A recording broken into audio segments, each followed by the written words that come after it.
Great. So, welcome to the third event in the Resilient Communities series, which all the elements and outdoor citizens supported by YHA have been running together. We've seen some of you on some of the events before. For some of you, this might be the first time, but hopefully you've received information about the recordings for previous events, and you know that the final event is also coming up next week. We'll remind you about that at the end.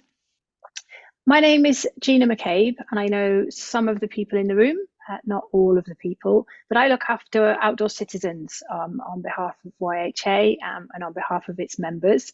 And most of the people I think that I recognise I've spoken to. So I'm going to just very briefly ask Soraya to introduce herself, and then I'll do a tiny blurb about what tonight's going to be about, and then I'll hand over to our two guests, Patrick and Nenad, who will take it from there. So Soraya, if you wouldn't mind doing a little intro on yourself. Hi everyone, my name is Soraya. I run the All the Elements community, which is a network of leaders creating change on diversity in the UK outdoors. We have partnered with the YHA Outdoor Citizens to run this Resilient Community series. Some of you may have come to our previous events or watched the recordings back. And I think that's it from me. Thanks, Soraya. So this session was born out of quite a common topic that I know I myself have been on both sides of and pondered from all sorts of different angles as well. So it's looking at organisational structures. So the ones that we know kind of more commonly, limited companies, CICs, those kind of things, but all the other ones that we might not talk about so commonly. And Patrick is going to talk about those and share some information about those. And then it's also going to look at the structures that you can run within your organisation, the governance side of things and staffing models and that kind of thing, that can be designed to be equitable, but to still be effective. So some really inspirational ideas and things to think about, and further reading to come from Nenad on that. With all of our sessions, there's an option for a one-to-one follow-up. In this case, with Patrick and Nenad, we do also have another person who can speak about this topic, who'd be happy to provide one-to-one follow-up with people. And that's the same with the two sessions that have gone before this, the routes to funding and volunteer recruitment and management, and the session that's coming next week, organising events. So if you're interested in any of those one-to-one opportunities, if tonight kind of sets a whole thought process off for you, or you've got more questions afterwards, or there's things that you weren't clear on or that you want to chat about, please do get in touch with myself and Soraya, because we're really keen that offer gets taken up. We have some funding for it, so it's free to members of the All the Elements and Outdoor Citizens network. So yeah, do take up that opportunity if there's something that you need to follow up on. So I think, without further ado, I am going to hand over to Patrick. Are you starting us off? I'll start us off, yeah. Brill. Right, well, good evening, everyone. Yeah, I guess I'm part of the Greaterthan collective, which is a sort of a loose collective of different people interested in organizations and how they work. Here's a slide that you can see a little bit about. I guess very often it's easy to take organizations and how they work for granted, and they're so often a reflection of the way society works. And Greaterthan's a place where people can question that and think about what are new organizational ways of working that are emerging, that are more aligned with a more inclusive, sustainable society. So that's us. And my particular speciality is ownership structures, legal structures. I've got more than 30 years experience. And yes, the slides will be shared, Grace. So I'm going to take you, I've got a few slides to share, which they can be quite dense, some of them. I was trying to keep them relatively high level, but if I go too quickly, it's probably better to wait and look at the recording later, because we haven't got loads of time and there's a lot of content to share. But I've got some slides that will be shared later. You can view later. So I think what I'll do to start with is, and I guess I'll give Nenad to check.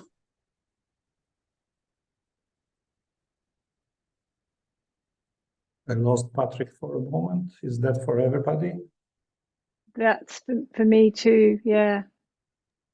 Okay, so while we are waiting for Patrick to come back, maybe I can introduce myself. Thanks, Nenad. So I'm with Greaterthan Collective as an associate member. There is currently 22 of us that are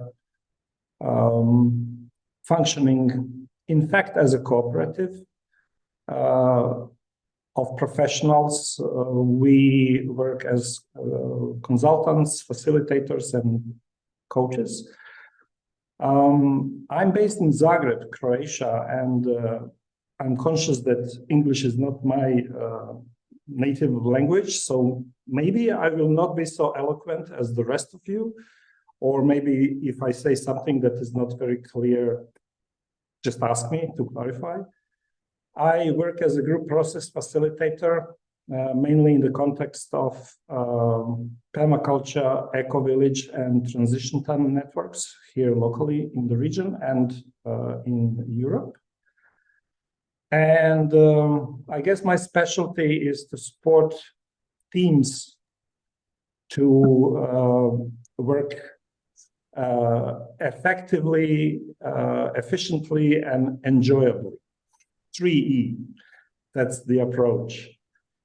So I guess that's it from me. Over to Patrick. I just introduced myself while you were away. That's perfect. I had a mild connection dysfunction. Well, I suppose it'd be, maybe as a start with, I wanted to ask a question. Can you just take a moment and think, if someone talks about organizational structure to you, what word or words or images come into your mind? And just put it in the chat maybe when you've got a second. Governance.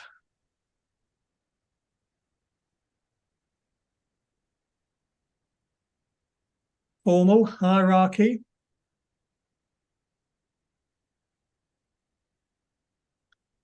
Serious. Yeah, any other emotions?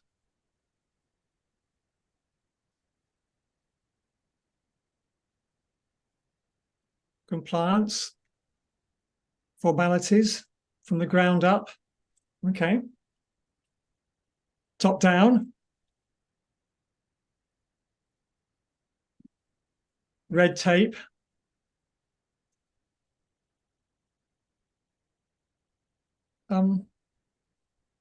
Yeah, interesting. Yeah, some words boring. Somebody once described working out the legal structure as like, for him, as like having a nail banged through his head. So I suppose part of the mission that we're on is to try to demystify some of this and take it out of the boring and compliance, and because sometimes it's a thing you think, well, I need that, but do I really want it, and is it helpful? And I suppose part of our mission is to help people realize that actually structures, containers are really valuable, but can we get structures that are helpful and liberating, not controlling and top down? So that's a lot of our work. So I'll share this first slide. Let me see, screen. And Nenad will talk through that. So I'm going to share that one. If you can't see that, yell. I'm going to close that. And I'm just going to go to view slideshow. That should there. So Nenad, so this is about the question of where are you in your development as an organization? So over to you, Nenad. Yeah, so first I would like to invite you to try to recognize where are you personally with an organization that you are part of. And I'm aware that you can probably be here as a person who founded or co-founded your organization, or you can be here as a person who was hired by a co-founder or a founder of your organization to do some work, paid or volunteer. Or maybe you have joined an organization that is existing and working for decades, and you are part of that as a staff member or volunteer. So what we are looking at is something that I call a life cycle of an endeavor. So whatever people want to make happen as a group collectively usually goes through this life cycle steps or phases. And it starts with idea in somebody's head. And this stage is usually very lonely.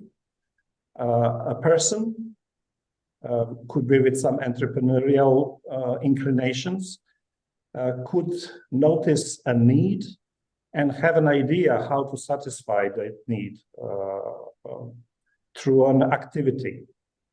And in this stage of an idea, that person usually consults other people, tries to find out more about the subject of interest, but is not doing anything in particular. It's just an idea stage. And I guess you're probably aware that many ideas never took off from that particular stage. Because the next stage, beginning, is where the real work starts. And in this model, I would describe beginning as bringing in collaborators. So whoever had an idea to start an endeavor or an organization, at the beginning is recruiting more people to start working together. And this is a time when things maybe get clarified through conversations with collaborators. What do we want to do together? How we want to do it, etc. And the next stage, which is, I would say, very important, because it is the stage where you actually learn how to do this work or learn how to be in this endeavor, is something that we call informal work. And this is where activities start. You engage with users, you engage with beneficiaries, but as a fully informal type of endeavor. So in some countries, this is regulated. In some countries, it is not regulated, but it is absolutely possible to do activities without being formally registered in any way. And this stage is, I would say, important because this is where learning happens. This is where you get the first network of your users, where you get the first network of your collaborators, volunteers, and this is where you learn a lot about the subject of your interest. And later on, at some point, it could be useful to become formalized. It could be useful to have a legal entity, to have an official address, to be registered, to have a bank account so that you can fundraise or receive grants, etc. And this is where this formalization stage starts. What is important to know is that in this formalization stage, founders and this original group of collaborators do quite a lot of work still as volunteers, without having secured, I don't know, some regular income or something like that. And a lot of organizations never move beyond that particular stage. The next stage, which is professionalization, you can notice that as we go forward or as we go around this circle, the words get longer and longer. And I guess that's the way how the work also is becoming more and more serious, more and more complicated, more and more nuanced. So I guess in professionalization, what happens is that this original group of founders secured some funding or some income stream so that they can start hiring people as employees. This is where you start bringing in first professionals into organization. Normally, it starts like some kind of a part-time. It could be full-time. It also depends on what kind of income streams or funding is available. But that's the reason. That's how it works. What also happens in professionalizations is something that has to do with regulating and documenting how you actually do your work. Some kind of handbooks or some kind of a rule books are developed so that people that work in organization can have what we call single source of truth about how they do their work in this organization. I guess one way to say it is that the processes and structures get codified somehow. It's not so loose as before. So in the formalization stage, you are actually trying to fit into the system that is legally regulated. In professionalization stage, you are actually trying to bring more excellence into your work and self-regulate more as compared to previous. And the next stage, institutionalization, I guess the easiest way to explain it is to just mention some institutions.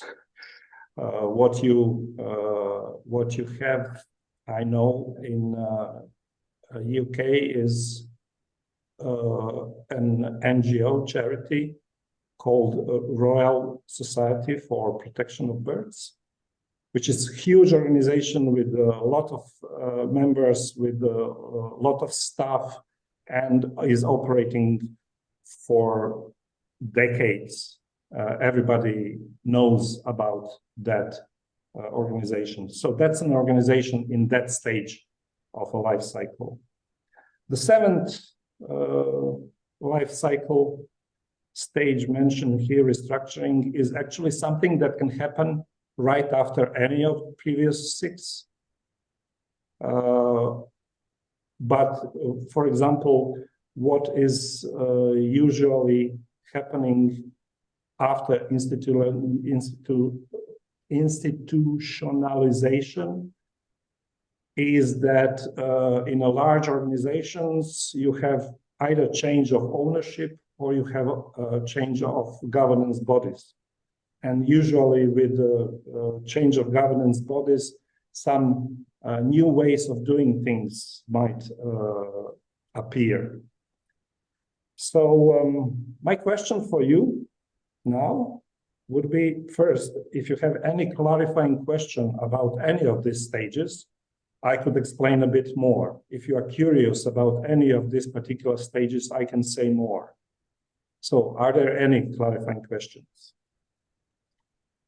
Yeah, but if you could say a bit more about the institutionalization, just to make it clearer, because the only different, I guess I was thinking, the example was a membership organization.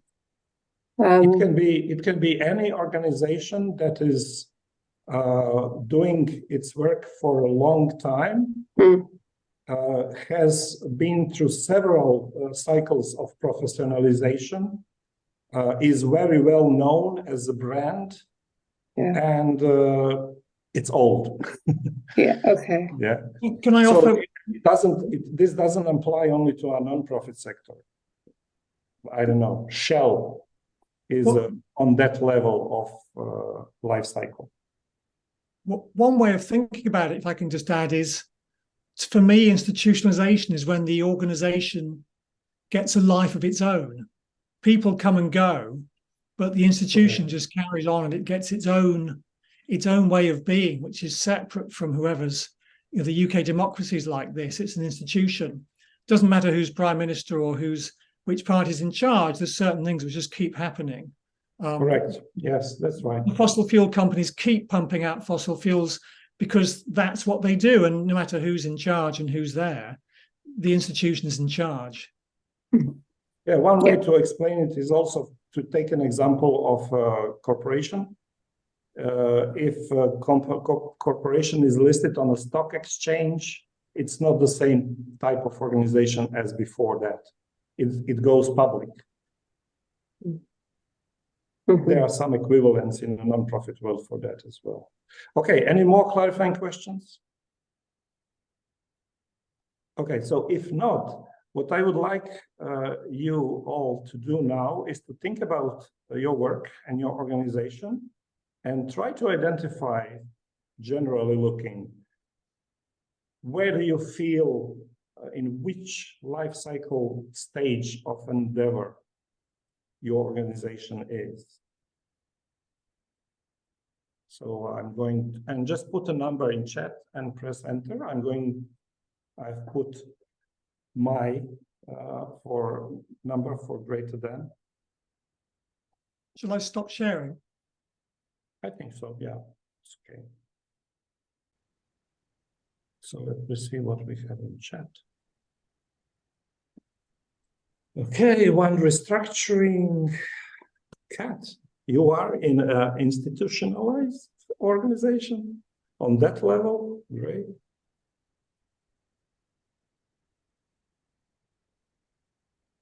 Okay.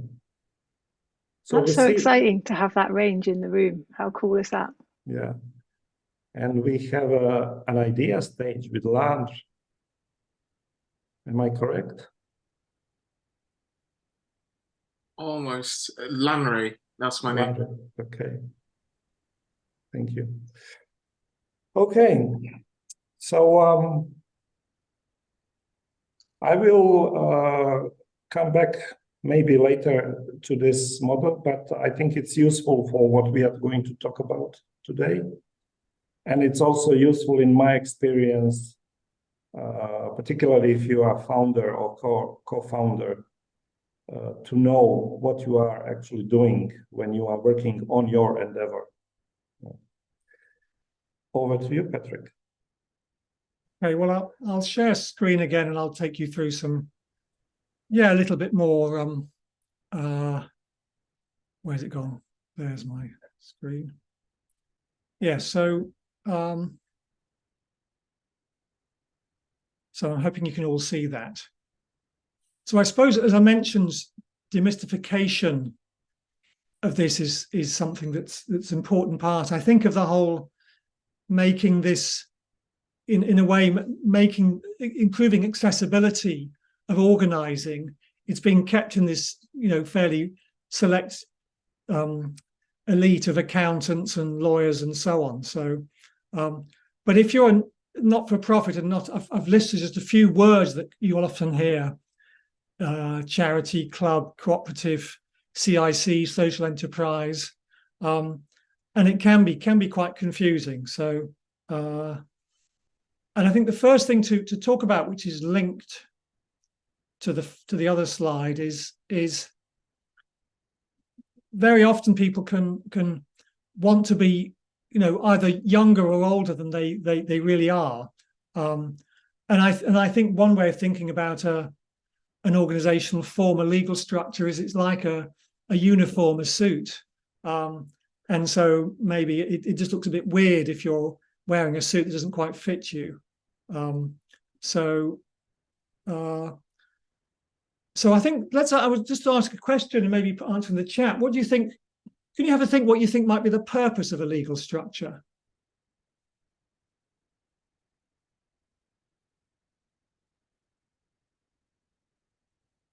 There's no wrong answers. Any just thoughts that occur to you?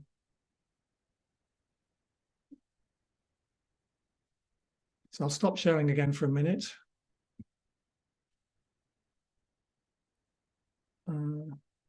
Okay, yeah, this is all good. Governance. That's one of those words that, yeah, people take you seriously. Yeah, license to operate, legal protection, very important. Drawdown funding, finance. Okay, that's all pretty good reasons. Let me share with you, because I think there's some good reasons and there's some not so good reasons. Oh yeah, Gina. So you're talking about psychological things now. It's what you're supposed to do. It's about being a grown-up, like going to get a job or going to school or whatever. Just that's what you're expected to do. You don't quite understand why, but everybody else is doing it. Yeah, access to finance, that's definitely one of the reasons that people use. Ethical management of resources, which is connected, I think, to the governance that Lanry talked about. Yeah, so let me share what I think are the some of the different reasons. This is not complete, but this is my reflections on what are different reasons. So these are the benefits, sort of in a way, the positive reasons. Again, not complete. There's some internal reasons. If you're a company, for example, it gives you limited liability, so you're not personally liable for the actions of the organization, which can be important if you're in an area, for example, of where you're safeguarding children or something, or financially risky. Having a legal structure can give you a sense of identity. This is who we are. We belong to this. It clarifies who's in and who's out, which is connected to boundaries. Clarity of purpose, you often have to write that in your constitution. So there's a lot of simple getting coherence in the organization, which is an important part of progressing as an organization. Those are all good reasons. And there's some reasons that you might want to look externally to others to be reassuring. You look like you're sensible and reliable. It can often open the door to funding that you just don't get if you're on your own or you're not incorporated or formalized. And on the right-hand side, I've put clarity of relationships, which is related. Just simply people understand, okay, we know who we're working with. We're working with a company, a charity, a CIC. It just makes things simpler because otherwise people looking from the outside can just see a mess. One person, three people, what have we got here? By formalizing, you're becoming a bit more understandable from the outside. So those are some of the good reasons. But it's not always good reasons that people choose. So some internal reasons can be ego. Oh, I'm part of a company. I run a company. I run an organization. Trying to, or it may just be you're chasing funding, which can be distracting from pursuing your purpose. Very often that those one becomes before the other. So now sometimes people outside think, oh, I can control. How can I control a group of people? But I can control a company. That's particularly with shareholders in the stock exchange. Is if they didn't have a corporate form, they couldn't control it and extract money from it. So sometimes having an organizational allows other people to control you. Tax is an important one. How can you tax a group of people doing good stuff? But you can tax an organization. That's not necessarily a bad thing, but it's just one of the reasons you wouldn't expect of having one of the implications. And yeah, this sort of full sense of solidity and reliability. Sometimes you can deal with a company that actually is not reliable, but it seems like it because it's organized. So here's the thing, that organizations vary hugely. Organizations are as individual as the individuals who make them up. But the law likes to keep things simple. And so they immediately start to classify you. In a way, it's a bit bizarre, but it's done by your attitude to profit. And so we have these labels. Are you a for-profit or not for profit? And there's not really much in between. Now, I take it that all of those in the call are pretty much not for profits. So I'm going to focus on that. But it's just the interesting thing to note, I suppose, to flag is that there is this new breed of organization called a social enterprise, which doesn't quite like to be defined so clearly. And that's partly why things like a CIC have emerged. But generally, the law likes to keep things simple. Are you this or are you that? And there's nothing in between. Are you with me so far? Do share in the chat if you've got comments, thoughts. So here's, to get a bit more tangible and real, let's look at some of the options. And if you start at the beginning of the path at the bottom, I put structureless. You may actually have a structure in practice because you may have a clarity of this is how we work, but you don't have a formal legal structure. If you move up, you can then become maybe a sole trader. If you start trading, the tax authorities will start to recognize you as this thing which is a sole trader, but you're not essentially separate from the organization. But you can have a bank account, you can apply for funding. So that's a step towards formalization. And likewise, a club, you don't file accounts with Companies House, it's relatively informal, but it does allow you as a group of people to get together and open a bank account, apply for funding. And some organizations never progress beyond that. And that's perfectly valid. And you can have quite large clubs. Cricket clubs and women's institutes and so on are often clubs. If you want to go a step further and you want limited liability, which is obviously appealing in a society which can like to sue, or if you feel you need that to become a bit more serious and formal, then it's either left towards what's called a company limited by guarantee, or right towards a company limited by shares. So that's the fundamental choice. If you like, in English law, there's only really two types of company, and the rest are just variations or different flavors. But there's two species of company, limited by guarantee and limited by shares. And I'm taking you through, and I won't go through all of this, but if you start on the left, these are different flavors of not-for-profit, and they're all within this company limited by guarantee. The first one is just you simply call yourself a not-for-profit, and it's quite unregulated. In the middle is a CIC, which is lightly regulated. And then on the far right is a charity, which is quite heavily regulated. And generally what you can find, if you go through that life cycle of an organization, you may start as a limited by guarantee, as one organization I work with did. They then registered as a CIC, the same organization. And then they decided, actually, for funding and tax reasons, we want to be a charity, as they took the next step. But my recommendation is often don't rush into, say, being a charity, because it's like the slide I shared earlier.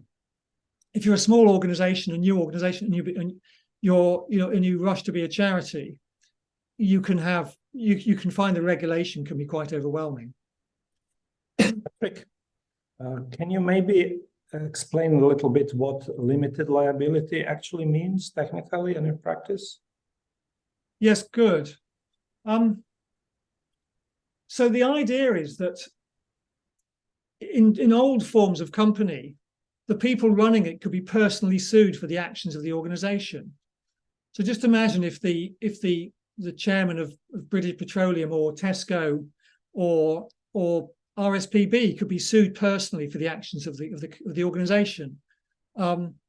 It's sort of a scary idea, and doesn't really reflect the reality that the organization is complex and no one's really completely in control. And that also goes particularly for shareholders. Why should shareholders in Tesco be responsible for the actions of Tesco, which they can't control? So limited liability effectively says if something goes wrong, you sue the organization, not the individuals running it or the shareholders. Doesn't mean the trustees or the directors are completely off the hook. So they can still be, at least in legal theory, sued if the company can't pay its debts, breaches health and safety law. There's a few areas where the trustees can be directly sued. But in general, it gives protection for both the people running the organization and their members, that they can't be individual, they can't lose their house because of something that went wrong with the organization. And it started in about 1855 And it's become the norm in pretty much every country in the world, including China, Russia, and so on. All right. So a couple of practical points. You can very often people come and say, I don't know what I should be. Should I be a CIC, a limited by guarantee? What should I be? You can normally change your mind. It just gets harder the further you go. That's why something like a very simple company limited by guarantee can be a good start, and say become a charity later on. So that's not a change. You don't change the organization itself. You just make it. You take a step further into being more regulated. And then if you're thinking of setting up a company, you don't need a lawyer or an accountant. It's only really if you have a particular complex or difficult circumstances. And there are company formation agents you can buy a ready-made company from. So now I know this doesn't apply to most of you who are in level 5, who have already got things set up. But it may be if you're starting a new initiative within your organization, you may want to set up a new subsidiary, for example. And then this ripeness is all, don't, as I said, timing. Wait until you're ready and know what the right legal structure is, but don't wait either. If the apple, I've got an apple tree, and if I wait too long to pick the apples, the wasps get them. So pick the apple when they're ripe. If it's time to move to the next stage, then do it. And I suppose then I wanted to just lastly sort of set this in context, is that if you think of an organization as a series of layers, the outer layer, if you like, is the bottom one of here, the legal structure and ownership. And maybe the inner layer is the purpose and values, the North Star. And mindset and culture and processes and practices are other layers. And so the legal structure is just the outer layer, but it's an important one. And the sweet spot is where all these are aligned. So I'm going to stop there. What I'd like to do is give you, a few minutes just to share a couple of minutes if there's any questions coming up. And I'd like to put you into breakout groups of 3s just to talk what you've heard, anything you've got questions. Maybe it's not relevant for you, but you've got another idea that's come up. So, but any questions now is a good chance, just a couple of minutes if you've got any questions or thoughts or reactions to what you've heard.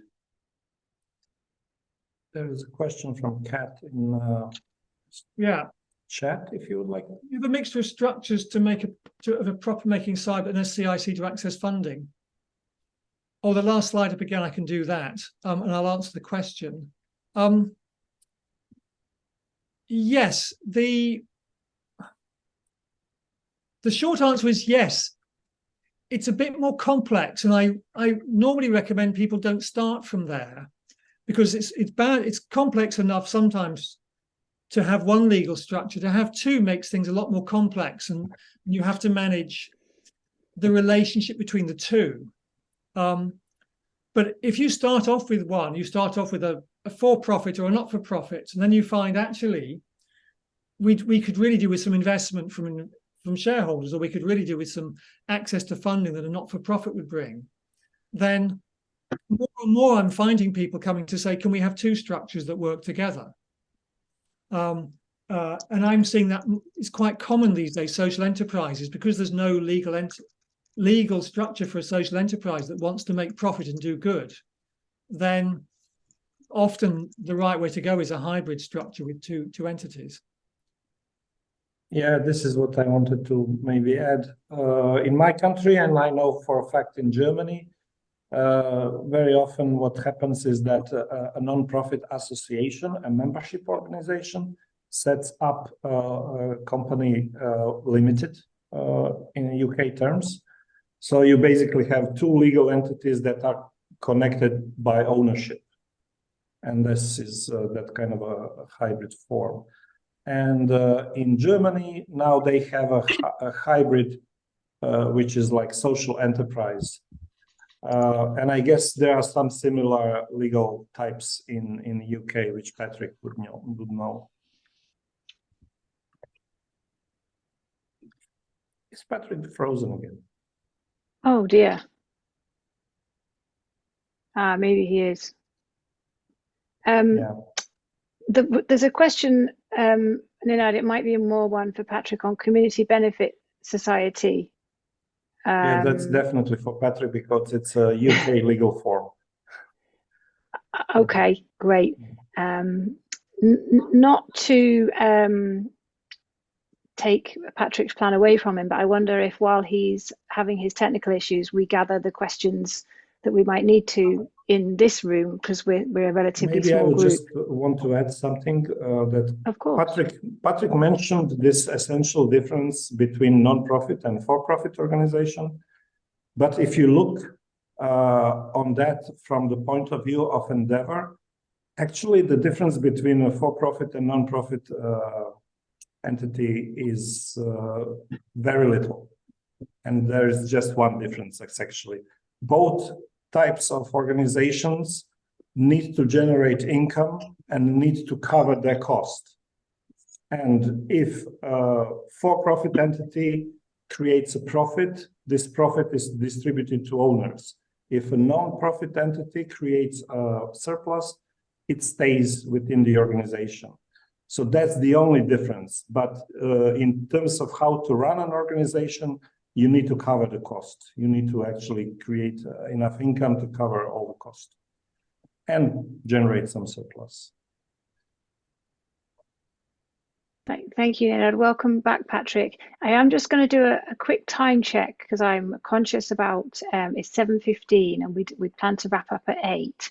So, Patrick, are you?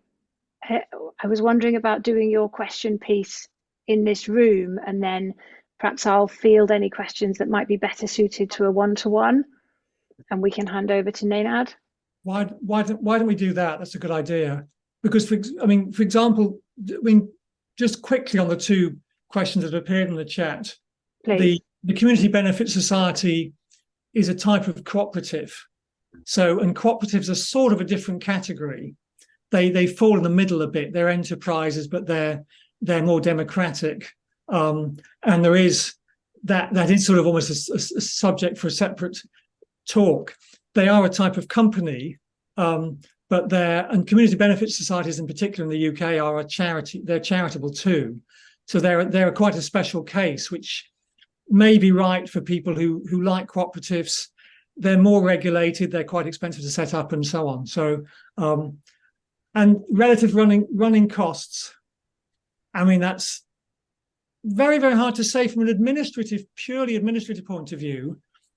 There's very little difference, and the actual because if you're a company, you've got to file accounts with Companies House, and all companies, not for profits or for profits, you've got to do that. It really depends so much more on the size of the company and the number of employees. So that my experience, the type of company doesn't particularly affect your running costs. What can do is if you have two organizations, because then you've got complex bookkeeping, and so it may be worth it because of the benefits, but that definitely increases your costs. But otherwise, it's not particularly more expensive to run, say, a CIC rather than a company limited by guarantee. Charities can be a little bit more because they've got a bit more governance, it's a bit more complex, but not an awful lot. So yeah, I'm happy to hand over to Ninad now. That's my bit for now. Are there Thanks, any more, Patrick? If there will be any more questions for Patrick that are focused on UK legalities, I guess you can just type it in the chat and we can come back to that. Yeah. What I wanted. And if we do, sorry, now I'm just going to say, if we do run out of time, I'll capture the chat and I'll make sure that I go to people. So if you just want to get the question out of your head for now, that's fine. And I'll make sure I follow up with individuals to see if either got answered in this session, or if you would like to have another conversation with either of our speakers. What I wanted to actually ask you is to consider that legal structure actually follows all this, what is above. And there is a known anti-pattern, at least in this non-profit sector that I'm familiar with, that I called premature formalization. And that's, in a way, people that are starting endeavors, turning things upside down, considering how to set up a legal structure before actually developing activities. And what we have more and more is that informal citizen initiatives like clubs that Patrick mentioned want to stay longer that way because it's simply less bureaucracy and less cost, both time-wise and money-wise, to run that kind of activities. And sometimes what happens is that people look for what is called fiscal sponsorship to use or to borrow other legal entity just when it's needed, or people just when they need a legal entity obtain or recycle already existing legal entity. So does that make sense, this pattern? And I'm asking also Patrick, this anti-pattern of premature formalization, was that something along the line you already mentioned? That was definitely something I've seen, that people, it's funny, often people are less clear about their purpose and they use organization as a way of replacing that. They just feel the need, which is where I put ego. It's simply, well, I'm going to work. I don't really know what I'm doing here or why I'm doing it here, but I've got an organization, so I must be pretty cool and I must be important. And very often they raise, millions of pounds because they've been to the right school or university and they sound good, and they have terrible ideas. But it is so yes, I think, and I'm always nervous when people come to me and say, I need this structure, and I start to inquire, what have you done so far, and the thinking's very, very badly thought through. It's a bit like sending your child to college when they should really be at school. It's trying to rush people, run before they can walk. Right. So what I would say is recommended is to stay and work informally as long as possible so that you can learn as much as possible, and to formalize your organization when the time is right for that. The other aspect or element in this is governance. And what I mean by that is how you actually, assuming that you are a founding member or founder of an organization, how you actually want to govern this organization. Does it needs to be, or do you want to call all the shots and run it autocratically? Or you want to engage other people and run it in a co-creative way together with other people, be it employees, volunteers, etc. And sometimes people think because for some reason this non-hierarchical way of running things is associated with freedoms, that this kind of approach, what we call self-management or non-hierarchical organizing, is something that is not very demanding, but actually experience shows that if you want to really involve people into running an organization, you need to be more deliberate and more careful about structures and processes, and it requires quite a lot of learning. We have prepared in our slides some of the possible resources that we believe that could be helpful to you, and we don't want to go into details right now, but here it is. This is where you can start. What I would like to do now is to also answer some questions which are related to the governance, how you run your organizations, how you collaborate with other contributors, how do you collaborate with other staff members, volunteers. Do you have any comments or questions regarding this aspect, which is not formal, but actual relationships?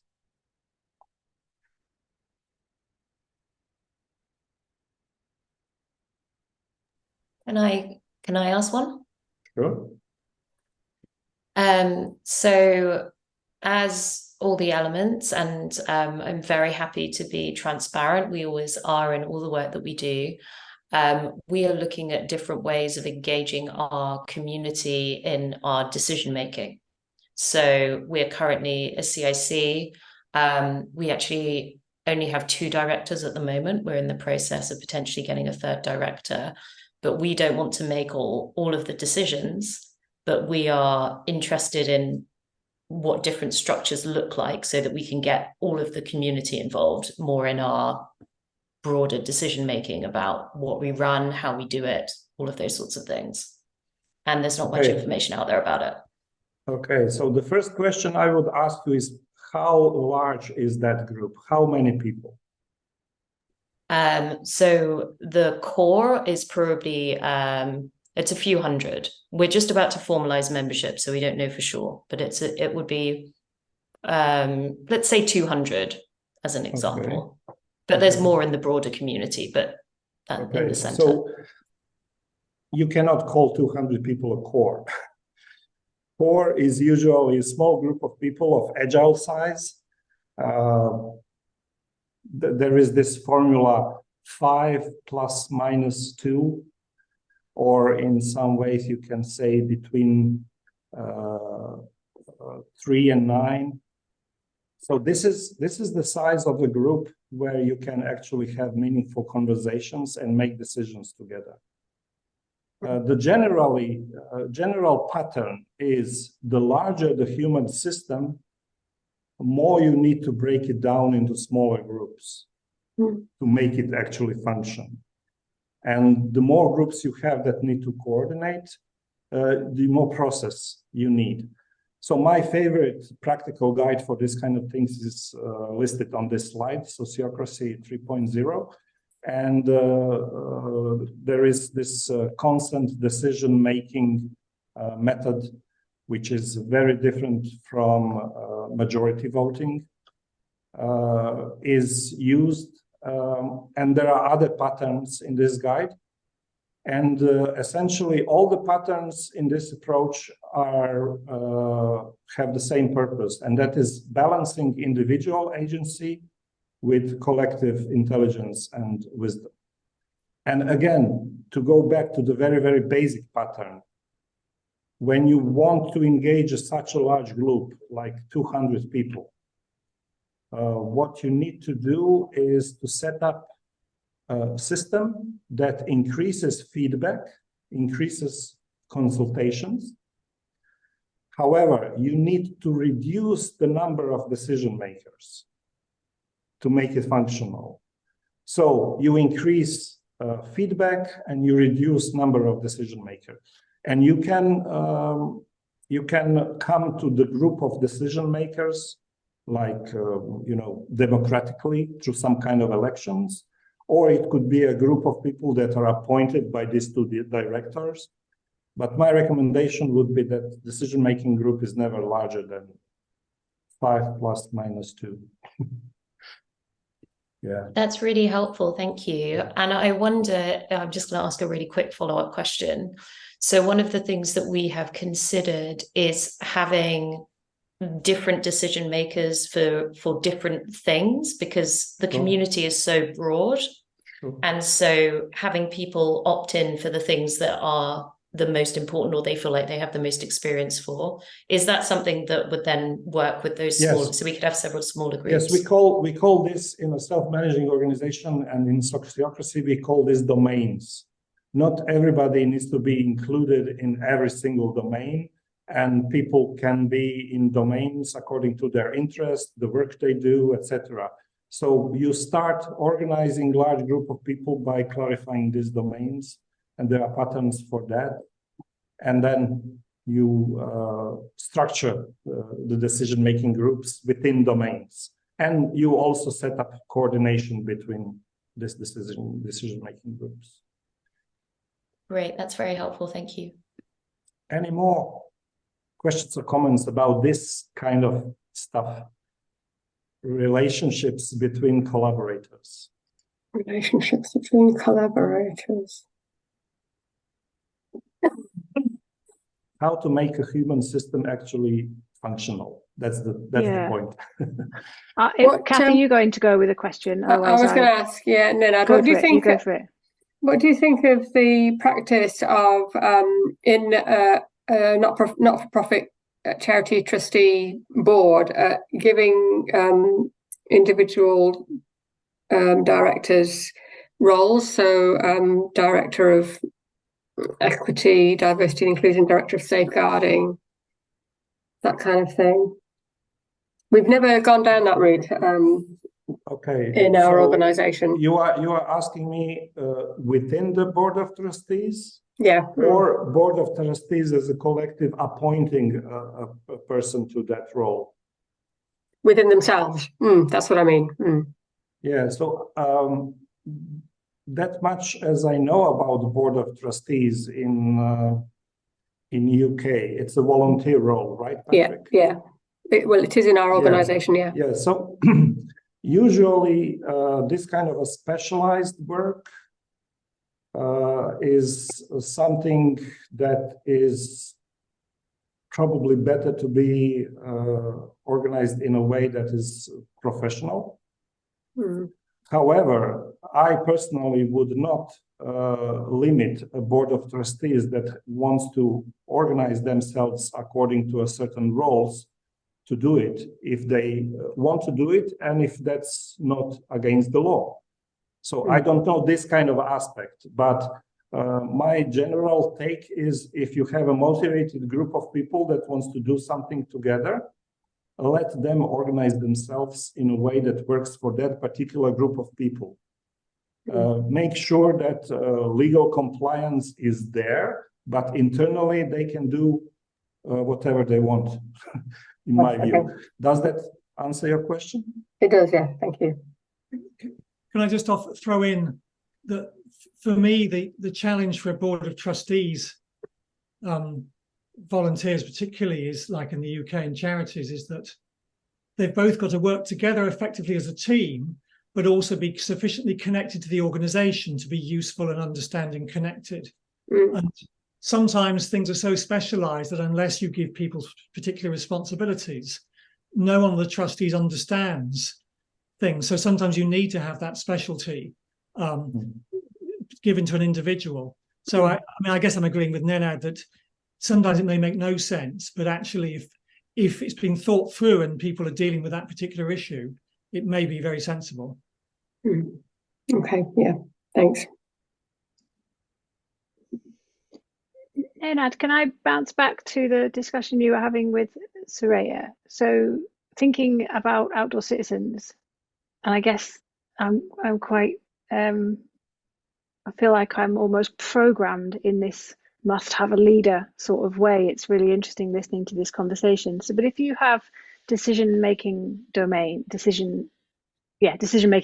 I think was the language around particular areas of interest or specialism or whatever it might be, and then there's someone coordinating those domains. I can't get my head away from that funneling into the top point of the business. So is there not always still someone at the helm, even though they're self-managing structures? Is there not still a manager? Well, yes and no. I mean, it can be a manager that is registered, but internally that manager cannot make decisions on their own. You know, if people have agreed to run an organization collectively. I was actually thinking before this session that in outdoor sectors, you really need to put experts in charge. You cannot just leave anybody with beneficiaries go out, because you need expert guides or people with the knowledge how to run the trip or hike or whatever. But we are talking here about running an organization, the whole endeavor. Yeah? And essentially, you have two patterns here. Somebody can be just a consumer of an experience and not interested in anything beyond that. And somebody can be a co-creator. So this is what you want to identify in a number of people. Not everybody will be interested or willing or even know how to co-create. Majority of people will be interested to be consumers of an experience. But there are people with interest and motivation to co-create. And these are the people you want to identify, and these are the people you want to support as volunteers or later as staff members, and these are the people you want to involve into different decision-making groups. Have your feedback loops with the beneficiaries, the consumers of the experience, and identify co-creators. Does that answer your question? No, it answered another question I didn't even know I had. So thank you very much. But, Again, do you mind if I throw in an observation too? I think what I've seen is it's not necessary to have a hierarchy of people, but there is a hierarchy of decisions. Some decisions, like do we sell the organisation, is a very different decision from what's the price we charge for that particular service. And so you shouldn't ignore that there are certain decisions, and you've got to think about how to make a decision like, what's our constitution compared to, does so-and-so go and buy that thing tomorrow? But it doesn't mean that one way we solve that is to say we have a boss. And if in doubt, it's decided by the boss. That's the old patriarchy. And it tends to be, and if you went to Eton and you're a white man, you're probably more likely to be the one making that decision. And the new forms of organization are emerging, are recognizing there are hierarchies of decision, but finding different ways of making them. But you don't necessarily need 200 people to make those big decisions. You just need, useful democratic processes to make sure that the right people are present. And very often it's not everybody, and very often actually having everybody means nobody's responsible.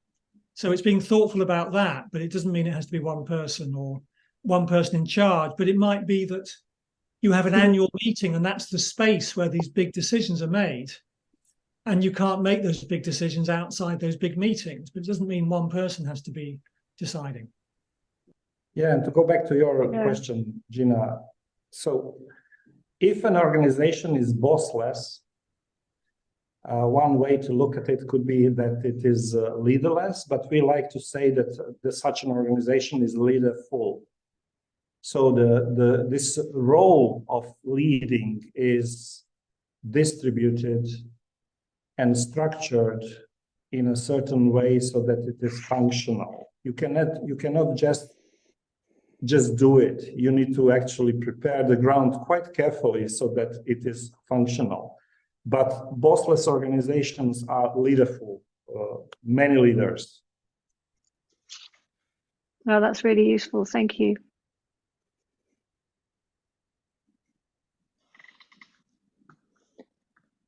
There's a couple, I see you've been back through the chat, Patrick, and picked up some of people's individual questions. I'm just scanning if there's any to share at the table. Unless Nenad, you're ready to.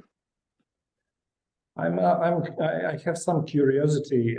For example, I would like to see if we could use chat once again, a number of people in your human system. I would like to see what is the number of people you are dealing with. So Soraya, you said 200. And I would just like to offer a like more granular view. So you can make an estimate of the core. For example, the group of people you collaborate intensely, and you can make an estimate of organization. So how many people actually work in your organization, and you can make an estimate of beneficiaries. So these three numbers. I'm just curious to see what we have in the room. I'm going to wait for Soraya to put her numbers in because I want to see how she tackles that question. So the difference is in intensity, you know. So you work with the core more, organization less, and beneficiaries are general. And if you're users. at idea stage, would you just answer the core? In For now, idea stage, core is one. An organization and everything's if you are in a beginning stage, then maybe you have 2 or 3 people in organization. Well, I'm in an idea stage, and there's about, I'd say, core 3 people who are coming together discussing ideas. So, Okay, great. So yeah, it's sort of like still, where do we go from there? So it's quite interesting actually. But the difference is we already know perhaps a number of the wider recipients. You said is it recipient beneficiaries? You used the word beneficiaries, users, yeah, clients. that's you quite can call them. Yeah. cool.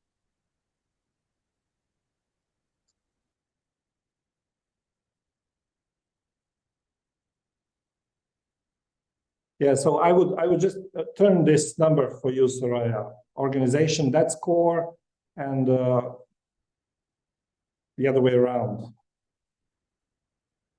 7, great.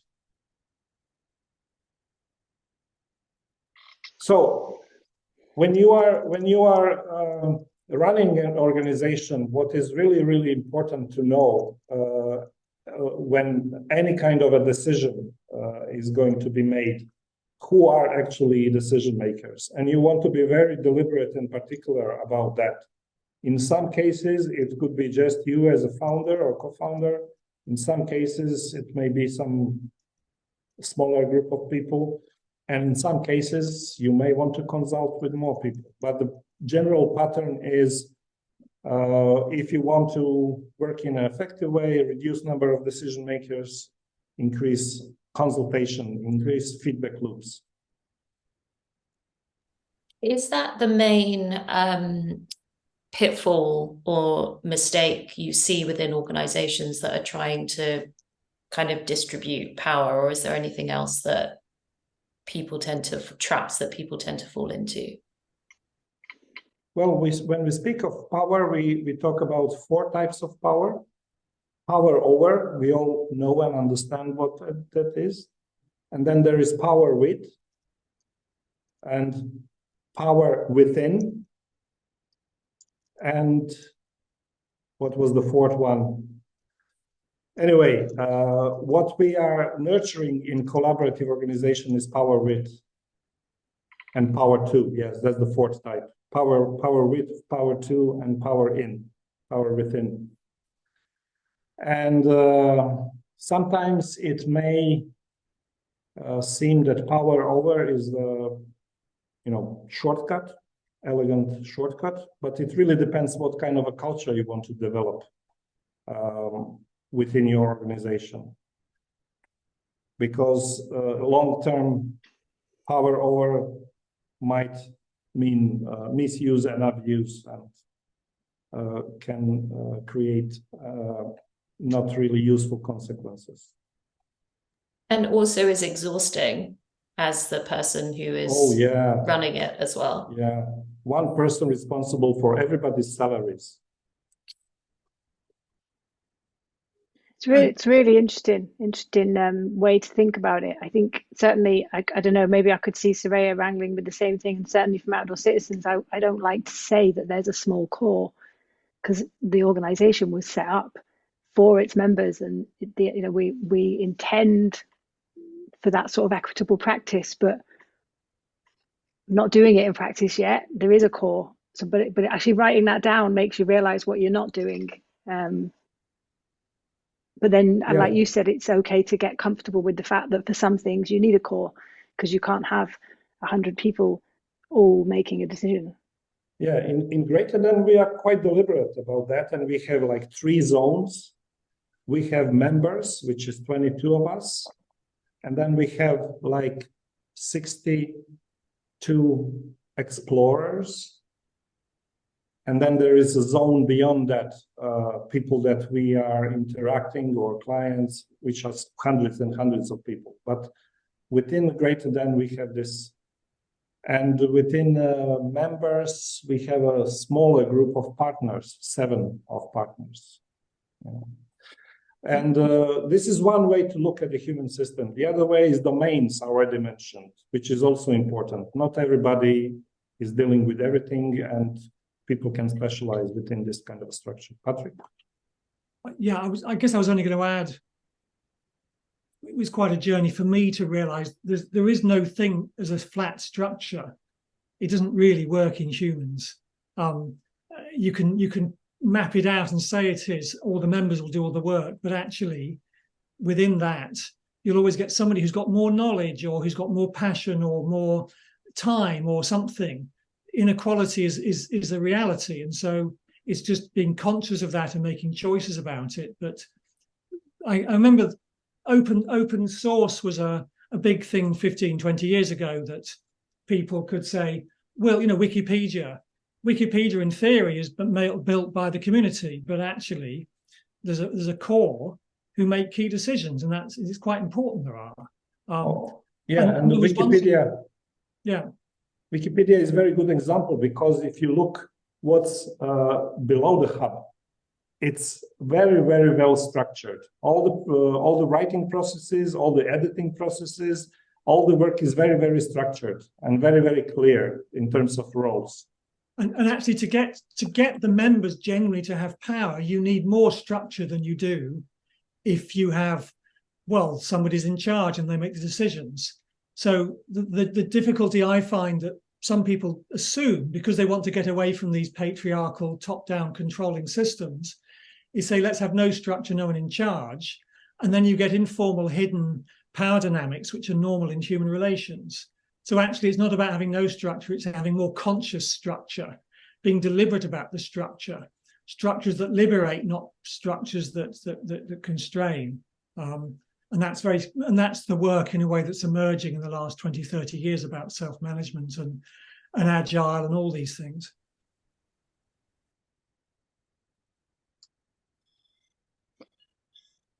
I'm just going to do a quick time check, Nenad, so that I feel like I've got a purpose here. It's 7:45. Yeah, I mean, if there are any more comments about this structure, processes, and governance thing, Patrick and I, we can give what we have. Unless not, I think we can move on. I think Nenad and Patrick, you've done a really good job at explaining it all. I in particular, I really learned from the organisational life cycle. I've never thought of it like that, and it allows you to see where you are on that life cycle, which is really interesting. And the other thing that I thought was really interesting was about the business of that slide with the purpose and values, mindset, culture, process, practices, legal structure. When you put that up, I wondered if there was an order that we should be doing things in, or that things should be done in. And I'm glad you clarified it to say, no, there isn't actually. Well, there isn't actually an order. Or people sometimes go for it in the wrong order, basically. Yeah. I think that's right. I think for me, if you don't start with purpose and values, you're getting something fundamentally wrong. I think there is an evolution. It's a bit like the seed. Think about how a plant grows. The seed is the purpose and values. It's got the DNA. And that's everything you need. And then you start to unfold from that a way of working, a way of thinking. From that, you build processes which enable that. And then the legal structure becomes the wrapper that protects and supports and sustains. But if you do it from the bottom up, which I've seen people do, I need a business, we need an organization, then, or you leap from purpose and values to structure without, so for me, there definitely is a natural evolution, just like a human baby grows in a certain natural way, unless it's interfered with. Yeah, and I would say that legal structure and ownership follows relationships. And everything on this chart is about relationships between people that are collaborating in an endeavor, and intricacies and details of this relationship. Purpose and values, there needs to be an agreement. Mindset and culture, there needs to be shared understanding how we are doing things. Processes and practices need to be agreed and documented. And then a legal structure follows. I was going to ask what Alandra's idea was. Oh, you're there. I don't want to put you on the spot. But no, I don't want to be fair, a little bit. No, don't. You don't have to answer. Honestly, I was just curious. I can do actually. So, I'm sort of this. Well, it's an idea. Sort of. It's slightly in existence, but we're trying to sort of do better. And the organization is Blackout UK, and it's sort of like mobilizing Black queer men within the UK. And just sort of creating a space for them and potentially branching it out to getting people outdoors and getting them to do different things. So that's the idea. Now, it's currently a limited company, and the whole structure is potentially going to change to a community benefit society. And it was quite interesting that you asked the question around decision making, because one of the reasons why we were thinking let's go with community benefit society is you could have a whole raft of people making the decision. It's slightly more democratic, people feel included.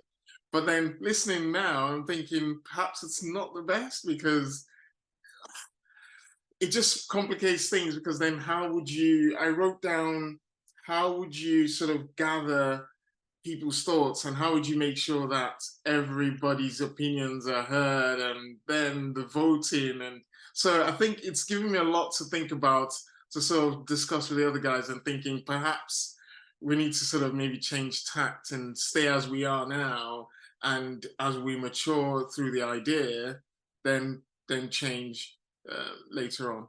I definitely, it feels a bit like a sledgehammer to crack a nut.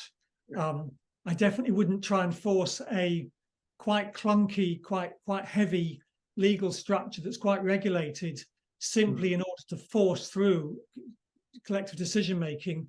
It's very, very likely to backfire. Much better is to try those processes and practices, look at the resources, find different ways of making decisions, and if they sit, then you can think, is the community benefit society the right structure for us? But doing the other way, I definitely caution against doing that. Yeah, no, definitely. Yeah, my advice would be to, as I said, look for co-creators, identify co-creators first. Don't assume that everybody is interested to participate in decision making. This is just illusion. That doesn't happen. You need to identify true co-creators and then work with them to find the appropriate legal structure. Yeah, no, really, really, really helpful. Thank you very much. I think you've just hit the nail on the head with finding co-creators, because all the work that I've done over the past, I think it's 12 years now, a bit more than that. I've had to head it up. I've had to lead it, and it's been although it's all about outdoors and getting people connected to nature and getting communities that aren't normally in nature into nature, it's all been fortunately funded by either one was pre-Olympic, so it was 3 years of lots of money coming into that area, and then people paying for sessions. But what I'm very interested in is all those people that don't have the money to get outdoors or don't even know that getting outdoors is good, but actually finding somebody else to work with me on that. That's the tricky thing, because everyone's set up as independent. And it seems to me that, you know, in my situation, I would have to gather a lot of momentum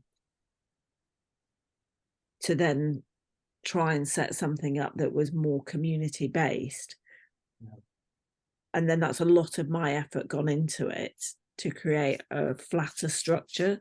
So I don't know. Yeah. Yeah, you also hit the nail now. So I think that there is really a need to be deliberate about choosing to work collectively over choosing to work as individual. And for again, Greaterthan collective, we are a bunch of professionals. Each of us could be a freelancer and develop our own brand. No, we deliberately choose to develop our common brand together, because this is what makes sense for us. And in the charity sector, for example, when I'm asked to volunteer, I only accept it if there are 2 more people to share that role with me, because I don't want to do it alone. And if I'm alone doing it, my answer is no, I'm not going to do it. So I always ask for 2 more people to do it with me. And this is, you know, personal policy. It has nothing to do with organizational policy. You need to set up your own personal policy if you want to develop together with co-creators.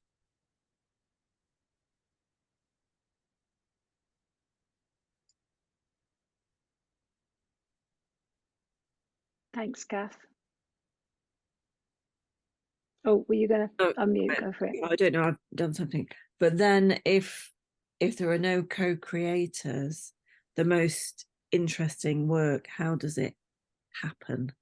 It's difficult, isn't it? If you want something to be, it's, yeah, I see what you're saying. I'm saying that if you choose to work with co-creators, and if it's again up to you only, don't do it. Do something else. Yeah. Yeah. And maybe sometimes, speaking as someone who loves collaboration but really struggles with it, sometimes it's about sensing into, you know, how important is it to me? Am I doing something? Am I sending out the wrong signals? Sometimes we say we want collaborators, but we act as if we want to be on our own. So that's also a personal journey to understand what signals we send to other people. Oh, there, everyone. I would compare it with intimate relationships, believe it or not. It's easy to be single. On the other hand, it's very difficult to be single. So it's up to you. You can be single or you can be in a relationship.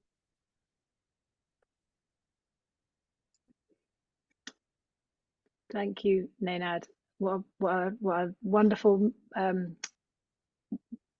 sentence to end on. It's just about to tick over to 8 o'clock.